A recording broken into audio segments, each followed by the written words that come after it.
వయసులో ఉండగా నేను అమ్మాయిలు వెంట పడేవాడిని. కానీ నీలాగా ప్రేమించలేదు. వాడుకున్నాను, వదిలేశాను. ఇప్పుడెందుకు నా తలదించుకుంటా?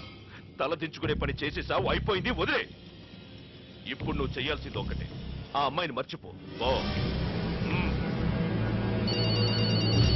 ఏపీగారా చెప్పండి బావు. చెప్పిన పని ఏం చేశావు? అవును, నాకు పని అప్పగించినాక అవకుండా ఉండదు బావు. మన వాళ్ళు వెళ్ళారు. మరి నా కాంట్రాక్ట్ విషయం 25వ తారీఖు వచ్చి కలు. కాంట్రాక్ట్ నీకే ఇప్పిస్తా. చెప్పలో తేడులాగా చెప్పుకుందో తేడులాగా జనమంతా తమ రుణం తీర్చలేను బావు. నాకు కావాల్సింది నీ రుణం కాదు, దాని చావు. చచ్చిందో లేదో చెప్పు. అయిపోద్ది బావు.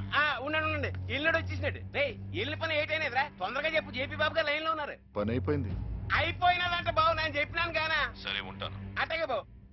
హైదరాబాద్ నుంచి చంద్రబాబు నాయుడు లగెత్తుకు వచ్చేసి హైటెక్ సిటీ నాకు రాసిచ్చేసినంత ఆనందంగా ఉన్నది. పని అయిపోయిందని చెప్పగానే జేపీ బాబు గారు 5 కోట్ల కాంట్రాక్ట్ మనకి ఇచ్చేస్తానన్నాడు. నేను చెప్పింది దాని పని అయిందని కాదు, మన పని అయిందని. ఏంటో నువ్వు అనేది? స్టేషన్ దగ్గర దాని దాదాపు వేసైపోయామన్నా. అయితే ఈ లోపల వేణుగాడు వచ్చి దాన్ని తీసుకెళ్లిపోయాడు. ప్లాన్ మొత్తం అప్సెట్. అబ్బా, వేణు గారి కళలో ఎట్లా పడ్డారా? ఏం చేయమంటావన్నా, ఆ సూర్యుడి చుట్టూ భూమి గుండ్రంగా తిరిగినట్టు నేను కూడా ఆడి చుట్టూ గుండ్రంగా తిరుగుతున్నానన్నా. అది గ్యారంటీగా ఇయ్యాలే సావాల.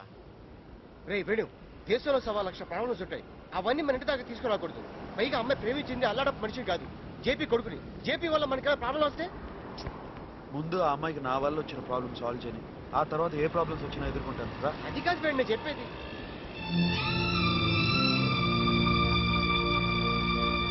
మన్మధరావు షాప్కి వెళ్ళి అనుకు బట్టలు తీసుకురండి.